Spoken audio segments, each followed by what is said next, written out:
மாற்றம் வரும்னு தான் மக்கள் ஓட்டு போட்டாங்க. மாற்றம் வருவதற்கு வாய்ப்பே இல்லை.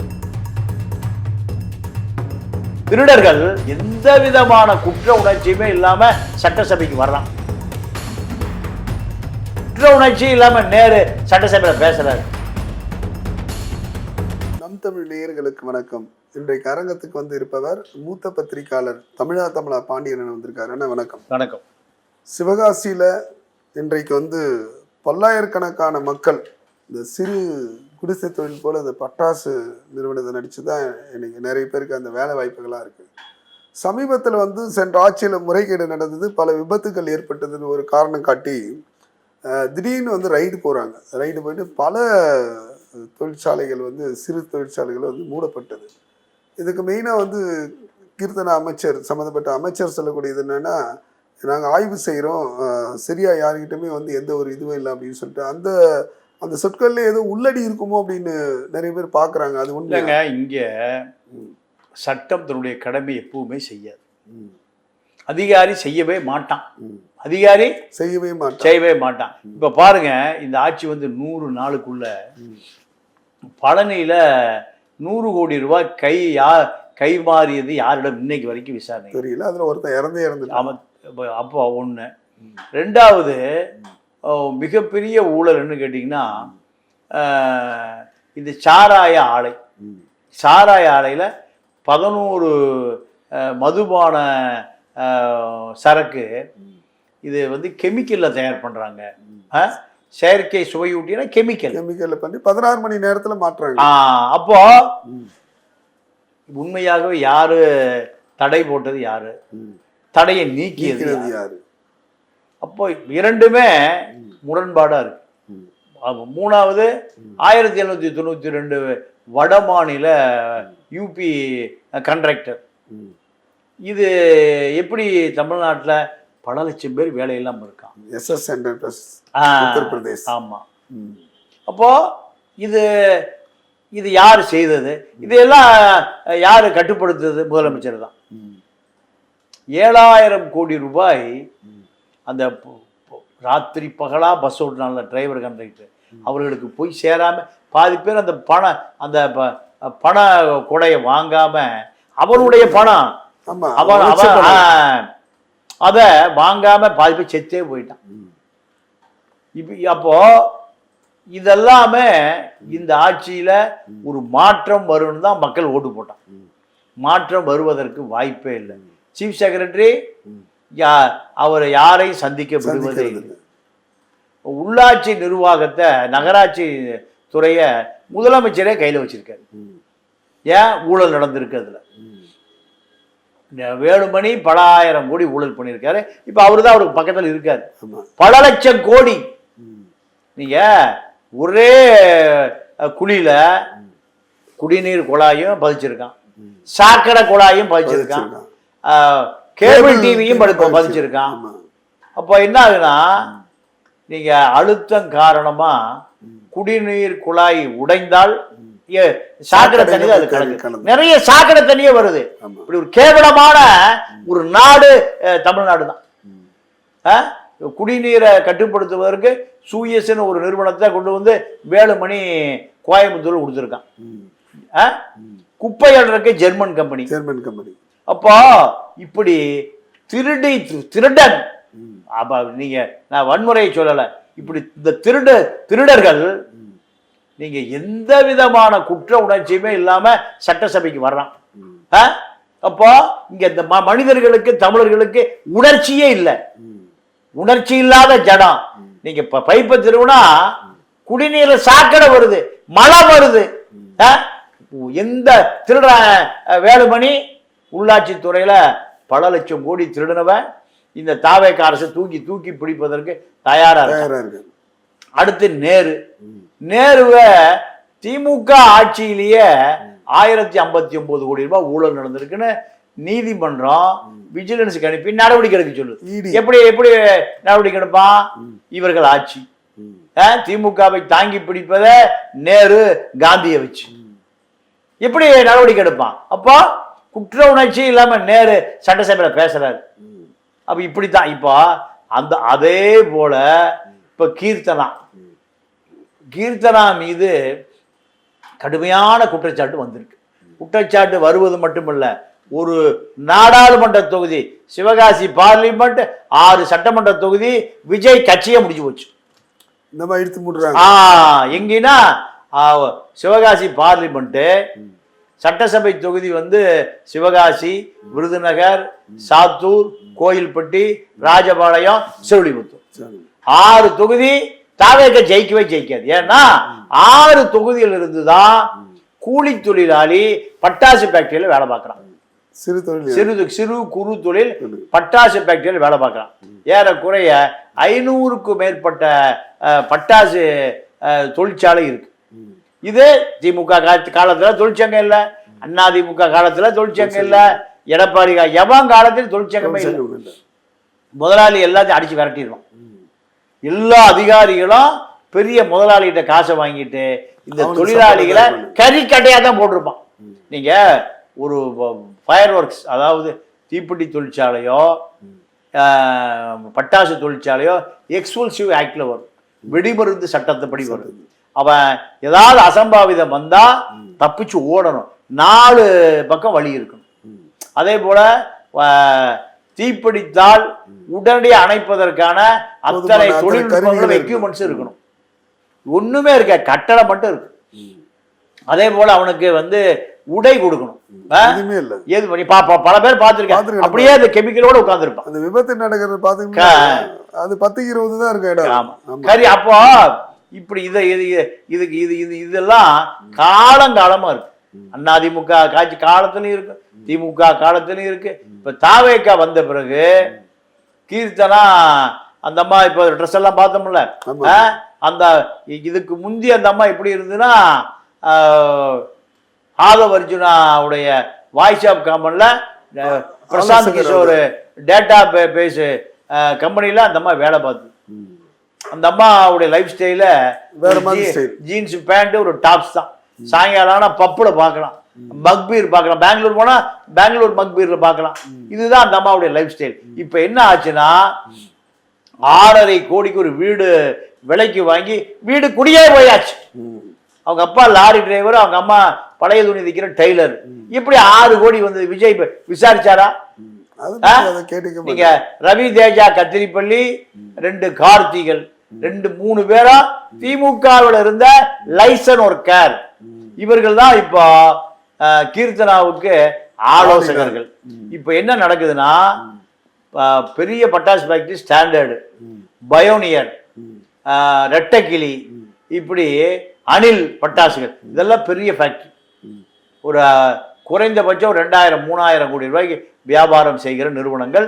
இவர்களுக்கு ஃபேக்டரி சைனாவிலே இருக்கு, சைனாவிலே இருக்கு. இப்போ இந்த சிறு குறு பட்டாசு ஃபேக்டரி 1000 ரூபாய்க்கு கொடுக்குற பட்டாசை இவன் 300 ரூபாய்க்கு கொடுப்பான். என்ன சொல்றாங்க இந்த பெரிய கம்பெனினா, 300 ரூபாய்க்கு எனக்கே வித்துரு, எனக்கே வித்துரு, நீ மார்க்கெட்டுக்கு போகாத, என்கிட்ட கொடுத்துரு, நான் 300 ரூபாய்க்கு வாங்கி 1000 ரூபாய்க்கு வித்துருவேன். நீ 300 ரூபாய்க்கு வித்தீங்கன்னா எவனும் எங்கிட்ட வாங்க மாட்டான். அவன் என்ன பண்ணுவான், இந்த 300 ரூபாய் பட்டாசை வாங்கி ஸ்டாண்டர்டு லேபிளை ஒட்டி, பயணியர் லேபிளை ஒட்டி, ரெட்டக்கிளி லேபிளை ஒட்டி அவன் வித்துருவான். இப்போ இந்த பெரிய முதலாளிகள் கீர்த்தனாவை கரெக்ட் பண்ணிட்டாங்க. செஞ்ச பிறகு இந்த அம்மா துறை என்ன பண்ணுது, போய் நிறைய ஃபேக்டரிய பூட்டிடுறாங்க, சீல் வச்சிடறாங்க. சீல் வைத்த பிறகு சம்பத்தை வந்து பார்க்கணும். யார் சம்பத்து? அவங்க அப்பா. பார்த்தா அடுத்த காலையில ஃபேக்டரி திறந்துருவாங்க. இப்படி நிறைய முறைகேடு நடக்குது. மக்கள்லாம் திரண்டு பழைய தங்கம் தென்னரசு தலைமையில ஆர்ப்பாட்டம். தங்கம் தென்னரசு இதே வேலை செஞ்சுட்டு இருந்தவர் தான், அதுக்கு இவரே மேல் அப்படின்னு ஆர்ப்பாட்டம். இப்போ மக்கள் என்ன பண்ணா, நரி போதுன்னு கடைசியில புலிகிட்ட வந்தான், புலிய நரியிட்ட தப்பிச்சு புலிகிட்ட மாட்டிக்கிட்டான். இதுதான் மேட்ரு. இப்போ அங்க ஏறக்குறைய இதை நம்பி 6 தொகுதி தொழிலாளர்கள் இந்த பட்டாசு தொழிலை நம்பி குடும்பம் நடத்திட்டு இருக்காங்க. இது இப்போ சின்ன தொழிற்சாலைகள்லாம் கீர்த்தனாவுடைய அழுத்தம் காரணமாக, யாருக்கு ஆதரவா? பெரிய முதலாளி. இப்ப இது மூடப்படுகிற நிலை வருது. இதனால வந்து ஆயிரக்கணக்கான தொழிலாளர்கள் லட்சக்கணக்கா லட்சக்கணக்கான தொழிலாளர்கள் 6 தொகுதியில இருந்து வேலைக்கு வர்றான். இப்ப இந்த அம்மாவுக்கு 6 கோடி ரூபாய் வீடு வாங்கி கொடுத்தோம் யாருன்னு கேட்டீங்கன்னா ஒரு டிரான்ஸ்போர்ட் கம்பெனிக்காரன். இந்த தமிழ்நாட்டில் இருக்கிற எல்லா தொழிற்சாலைகள்லையும் இந்த லாரியை மட்டும் உபயோகப்படுத்திங்கன்னு நீங்க ரவி தேஜா கச்சேரிப்பள்ளி 2 கார்த்தியும் எல்லா ஃபேக்டரியும் கூப்பிட்டு மேடம் சொன்னாங்க, நீங்க இந்த டிரான்ஸ்போர்ட்டுக்கு மட்டும் வாடகை வச்சுக்கங்க. அப்போ அதுதான் 6 கோடி ரூபாய் வீடு. இப்போ இந்த அம்மா பட்டாசு தொழிலை மூட ஆரம்பித்தால் என்ன ஆகும்னா, தாவேக ஆட்சி ஒரு நாடாளுமன்ற தொகுதி 6 சட்டமன்ற தொகுதியில கட்சியை மூட வேண்டி வரும் சூழ்நிலை. ஏன்னா இந்த பட்டாசு தொழிற்சாலையில 6 மாசம் வேலை கொடுப்பான், 3 மாசம் லீவ் கொடுத்துருவான், 3 மாசம் வியாபாரம் பண்ணுவான். இதுதான் தொழில். இப்போ இதை நம்பி இருக்கக்கூடிய 6 தொகுதியில் இருக்கக்கூடிய உழைப்பாளி மக்கள் குழந்தை குட்டியோட வந்து வேலை செய்யும். ஓட்டு போட்டவன் எல்லாமே நடுத்தருக்கு வந்து எல்லாம் நடுத்தருக்கு வந்துருவான். இப்போ சம்பத்தை பார்த்தா ஃபேக்டரி திறக்கப்படும். மத்தாப்பு சம்பத்தை பார்த்தா மத்தாப்பு வரைக்கப்படும். அதாவது இந்த மேலே போற வானங்கள் இதெல்லாம் சின்ன தொழிற்சாலை தான் செய்யணும். ஏன்னா பெரிய தொழிற்சாலைக்கு இது ரொம்ப காஸ்ட்லியா இருக்கும், லேபரை வச்சு வேலை செய்வது. அதனால என்ன பண்றான், சிறு தொழிற்சாலை வாங்கிக்கிறான். சிறு தொழிற்சாலைகள் என்ன பண்றாங்க கேட்டீங்கன்னா, இவங்கிட்ட கொடுத்துட்டு பாதி காசு தான் கொடுப்பான், பாதி காசு தீபாவளி முடிஞ்சு தருவான், அப்புறம் அடுத்த தீபாவளிக்கு தான் தருவான். ஆமா, இதுதான் ரொட்டைனா போகக்கூடியது. ஆனா உண்மையில இது முதல்வர் கவனிப்பாரான்னு தெரியல. இன்னொரு பிரச்சனையும் எழுந்திருக்கு. அதாவது துப்புரவு பணியாளர்களுடைய மறுபடியும் அந்த போராட்டங்கள் தொடர்ந்து 4 நாள் உணர்வதிலிருந்து இன்னைக்கு சட்டமன்றத்தில் பேசியிருக்காங்க. இது சம்பந்தமா நாங்கள் பேச போறோம் அப்படின்னு சொல்லிட்டு. அது எப்படின்னா, அது நீங்க அதாவது இந்த குப்பை எழுகிற கான்ட்ராக்ட் எதுக்கு ஜெர்மன் நிறுவனத்துக்கு கொடுக்குறாங்க? இது யாரு பண்ணதுன்னா வேலுமணி பண்ண, திருடன் வேலுமணி. பக்கா அலிபாபாவும் 40 திருடன் வேலுமணி நெஞ்ச நிமித்திட்டு வரான். பார்த்தா வயிறு எரியுதுங்க. எத்தனை பேர் வயிற்றுல அடிச்சவன். குப்பை எழுதுறதுக்கு ஜெர்மன் போகணுமா? இந்த தொழிலாளிகிட்டே கொடுத்தா இவனெல்லாம் குபேரன் ஆயிடுவானே. 30 அதாவதுங்க என்ன கண்ணீர் கதைனா, 30 நாள் வேலை செய்யறான். ஒரு நாள் வள்ளினா சம்பளத்தை பிடிச்சிக்கலாம். யாரு? அந்த உபீஸ் சதக் ஜலால் ஜெர்மன் கம்பெனி. ராத்திரி பகலா இந்த தலித் சகோதரிகள் அலையுதுங்க.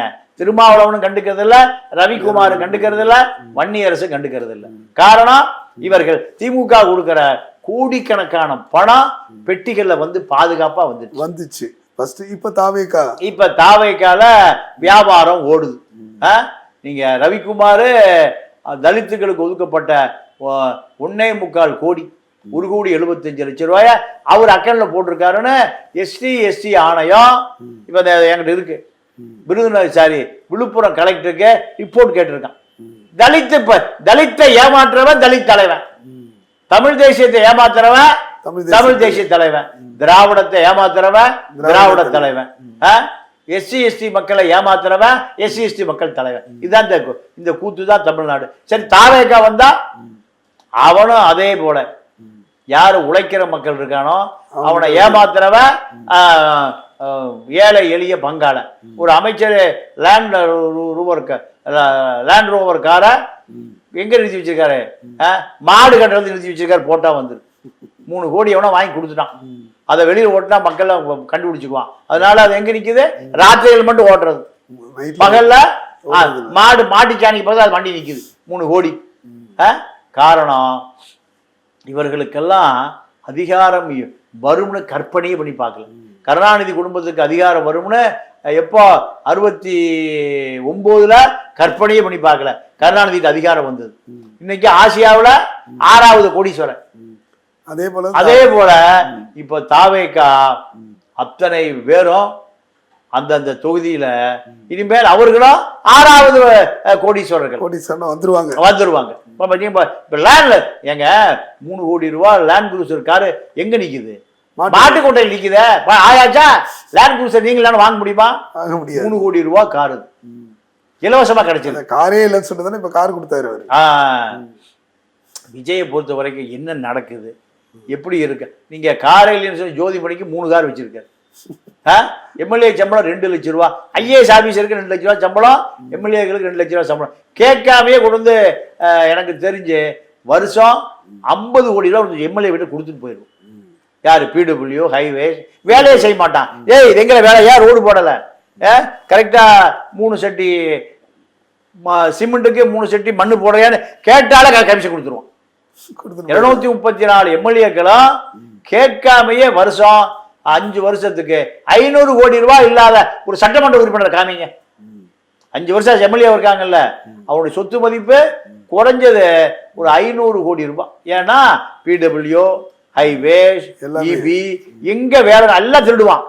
திருடும் போது என்னப்பா நடக்குது கேட்டா, சார் வந்துருங்க போங்க, ஒரே வார்த்தை. எனக்கு தெரிஞ்சு ஒரு பிடபிள்யூ அதிகாரி 10 கோடி ரூபாய்க்கு இல்லை 13 கோடி ரூபாய்க்கு கட்டணம் கட்டியிருக்காரு.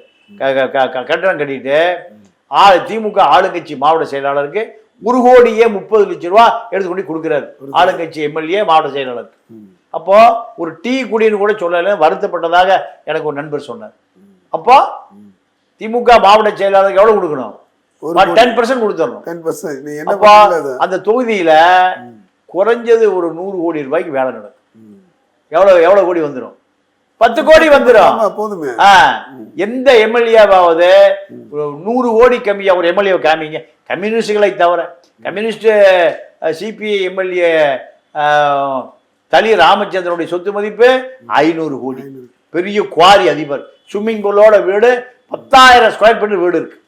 அங்கதான் இவர் மறைந்த தாப்பாண்டியன், இப்ப வீரபாண்டியன் அந்த நீச்சல் குளத்தில் நீச்சல் அடிச்சிட்டு இருக்காங்க. கம்யூனிஸ்டுகளே நீச்சல் அடிக்கிறான். இதுல சிபிஎம் தான் மான மரியாதையா இருக்கு. வாச்சாத்தி சண்முகம் தான் 10,000 ரூபா இருக்கு சம்பளம், கட்சி கொடுக்குது. அதுலதான் குடும்பம் நடத்திக்கிறோம். அதோட சரி, எங்கேயும் கை நீட்ட முடியாது. அதே போல லதா எம்எல்ஏ, லதாவும் லதா கனவு 2 பேரும் நீங்க நீண்ட நாள் கம்யூனிஸ்ட் உறுப்பினர்கள். கீழ்வேலூர் கட்சி கொடுக்குற 10,000 தான். நான் அவங்க வீட்டுக்கே போயிருந்தேன். யார் வீட்டுக்கு? லதா வீட்டுக்கே போயிருந்தேன். சாதாரண குடும்பம், சேரிக்கு நடுவுல இருக்கு. நம்ம ஆளு சேரின்னு காமிச்சிக்கவே மாட்டான். இந்த பட்டியலின மக்கள், பழங்குடியின மக்கள் குடியிருக்கிற ஏரியாவில் எம்எல்ஏ குடியே இருக்க மாட்டாங்க. உடனே ஜெயிச்சது வெளியில எங்க நாகப்பட்டினத்தில் 10 கோடி ரூபாய் இடம் வாங்கிடுவான். அப்போ அந்த Latha CPM MLA Keezhvelur MLA உடைய மக ஒரு பிஓட்ட தலையாரியா இருக்கார். இன்னும் நான் நேர பார்த்தேன், வீட்டுக்கே போயிட்டு காபி சாப்பிட்டு வந்தேன். நீங்க அப்போ ஒரு எம்எல்ஏ எப்படியாவது தன்னுடைய மகளை பெரிய கார்பரேட் ஐடி கம்பெனியில வேலை வாங்கி கொடுத்துருப்பான். அங்க யார்கிட்ட வேலை பார்க்கறாரு? விஓ கஸ்டன்ட், தலையாரியா இருக்காருங்க அவருக்கு கஸ்டன்ட். அப்போ கம்யூனிஸ்டுகளை பொறுத்த வரைக்கும் இதுதான் லைஃப். நான் போனது பெரிய தியாகி, சிபிஎம்ல பெரிய தியாகி பக்கிரிசாமி, கீழ்வெண்மணி தியாகி. சிக்கல்ல அவருக்கு ஒரு நினைவிட கம்யூனிஸ்டுகள்லாம் கட்டியிருந்தாங்க. புருஷோத்தமனுடைய அப்பாவும் அங்கதானே இருந்தார். ஆமா ஆமா ஆமா ஆமா பிஎஸ். ஆமா. அப்ப இப்படி கம்யூனிஸ்டுகள் தான் தியாகியா இருக்காங்களே தவிர நீங்க மற்ற யாரும் கோடிகள் தான் பல கோடிகள் தான். இப்போ தாவேக்காவை பொறுத்தவரை தாவேக்கா எம்எல்ஏக்கள் பூராம யாரு இவர்களை கட்டுப்படுத்தும்? முழுக்க தொழிலாளர் விரோத போக்கு, கார்பரேட் முதலாளிகளுடைய கைக்கூலி, பெரிய பஸ் கம்பெனி முதலாளிகள் எதை சொல்றானோ அதை நிறைவேற்றி கொடுக்கிற ஏஜென்ட்டுகள். இப்படி காஞ்ச மாடு கம்பு தோட்டத்தில் விழுந்த மாதிரி கோடிகளை கொட்டுது. இதெல்லாம் மிக விரைவில் வறண்டு காய்ந்து பாலைவனமாக கருகி போயிருந்த திமுக துளிர்க்க ஆரம்பிச்சிருக்கு. இது தாவேக்காவுடைய சாவு மணிக்கு தயாராகி கொண்டிருக்கிறது. இப்ப தெரியாது, எப்ப தெரியும்? தேர்தல் வருகிற பொழுது தெரியும், இடைத்தேர்தலே தெரியும். நிச்சயமான பல்வேறு கருத்துக்கள் பகிர்ந்துட்டீங்க. நன்றி, வணக்கம்.